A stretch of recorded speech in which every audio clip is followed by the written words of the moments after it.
নমস্কার, আপনি শুনছেন ট্রাইব টিভি বাংলা ডিজিটালের পডকাস্ট ফিশ ফিশ। আর আমি অভিনন্দা বলছি। সন্তান হচ্ছে না, তাও ডাক্তারি পরীক্ষা করাতে চান না। সমাজে এমন পুরুষ অনেক রয়েছে। তবে প্রশ্ন হলো, কেন এই অনীহা?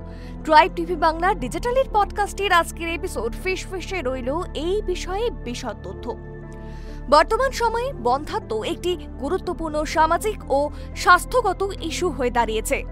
এই সমস্যা দম্পতিদের মধ্যে মানসিক চাপ, সামাজিক অস্তিত্ব এবং পারিবারিক টানাপোড়েন সৃষ্টি করেছে। সন্তান না হওয়ার ক্ষেত্রে অনেক সময় স্বাভাবিকভাবেই নারীর দিকে প্রথমে সন্দেহের চোখে তাকানো হয় এবং প্রাথমিক পরীক্ষা নিরীক্ষাও নারীদের ঘিরে সীমাবদ্ধ থাকে। অথচ পরিসংখ্যান বলছে, বিশ্বব্যাপী বন্ধ্যাত্বের প্রথম প্রায় 40-50% ক্ষেত্রেই পুরুষের সমস্যা জড়িত থাকে। তবুও দেখা যায় অনেক পুরুষ সন্তান না হওয়ার জন্য ডাক্তারি পরীক্ষা করাতে অনীহা প্রকাশ করেন। প্রশ্ন হলো, কেন? সামাজিক পুরুষতান্ত্রিক মানসিকতা। আমাদের সমাজে এখনো পুরুষতান্ত্রিক দৃষ্টিভঙ্গি প্রবল। সন্তান জন্মদানের ক্ষেত্রে পুরুষ সবল, নারী দুর্বল, এই ভুল ধারণাটি অনেকের মনে গভীরভাবে গেঁথে আছে। কোনো পুরুষ যদি জানেন যে তার বন্ধ্যাত্ব হতে পারে, তাহলে তিনি তা এক প্রকার মানসিক আঘাত হিসেবেই নেন। এটা যেন তার পুরুষত্বে আঘাত। এই ভ্রান্ত অহংবোধের কারণেই তারা পরীক্ষা করাতে কুণ্ঠাবোধ করেন।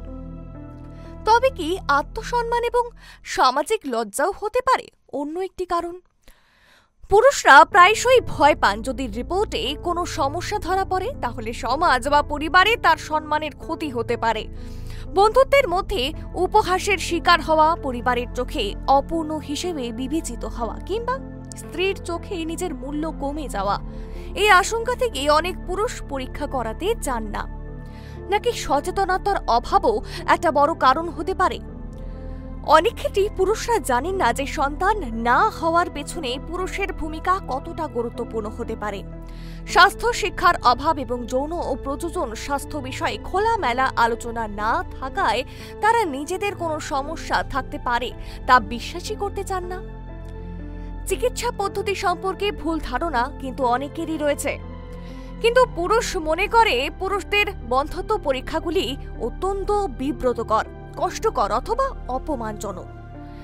বিশেষত বীর্য পরীক্ষার পদ্ধতি সম্পর্কে ভুল ধারণা এবং গোপনীয়তা রক্ষা নিয়ে উদ্বেগ তাদের অনীহার কারণ হয়ে কিন্তু দাঁড়ায়। দাম্পত্য সম্পর্কে অবিশ্বাস এবং দোষারোপের প্রবণতাও কিন্তু অনেক গুণ বেড়ে যায়। অনেক ক্ষেত্রে দেখা যায় পুরুষরা সঙ্গিনীর ওপর দোষ চাপিয়ে নিজের দায়িত্ব এড়িয়ে যান। তারা মনে করেন সন্তান না হওয়ার পেছনে নিশ্চয়ই স্ত্রীরই কোনো সমস্যা আছে, ফলে নিজের পরীক্ষা করানোর প্রয়োজনীয়তা অনুভব করেন না। তবে এসবের সমাধানের পথ কি? সচেতনতা বৃদ্ধি করা খুবই দরকার, যেন সবাই বোঝে সন্তান না হওয়া একটি যৌথ সমস্যা, শুধুমাত্র নারীর নয়। স্বাস্থ্য শিক্ষা ও যৌন শিক্ষার প্রসার করতে হবে স্কুল, কলেজ এবং গণমাধ্যমে। ডাক্তারের সঙ্গে পরামর্শে খোলা মেলা আলোচনা এবং গোপনীয়তা নিশ্চিত করে পুরুষদের আস্থা তৈরি করতে হবে। সমাজ ও পরিবারের দৃষ্টিভঙ্গির পরিবর্তন আনতে হবে। সন্তানহীনতা কোনো লজ্জার বিষয় নয়, এটি একটি চিকিৎসাযোগ্য অবস্থা। এবং জেনে রাখুন, সন্তান না হওয়ার সমস্যায় পুরুষেরও সমান ভূমিকা থাকতে পারে। এটা বুঝে নেওয়াটা খুবই জরুরি। ডাক্তারি পরীক্ষায় অনীহা রেখে সমস্যার সমাধান হয় না, বরং দেরি হলে চিকিৎসার সুযোগ হাতছাড়া হতে পারে। তাই আত্মসম্মান কিংবা লজ্জার দোহাই না দিয়ে দায়িত্বশীলতার পরিচয় দিয়ে পুরুষদের এগিয়ে আসা উচিত। সন্তান ধারণ একটি যৌথ প্রক্রিয়া, এর দায়ভারও দুই পক্ষেরই সমান। কেমন লাগছে আপনাদের ট্রাইব টিভি বাংলা ডিজিটালের পডকাস্ট ফিশ ফিশ? কমেন্ট বক্সে কিন্তু লিখতে ভুলবেন না এবং তার সঙ্গে এটাও জানাবেন যে কি কি বিষয়ের উপর পডকাস্ট শুনতে আপনিও আগ্রহী।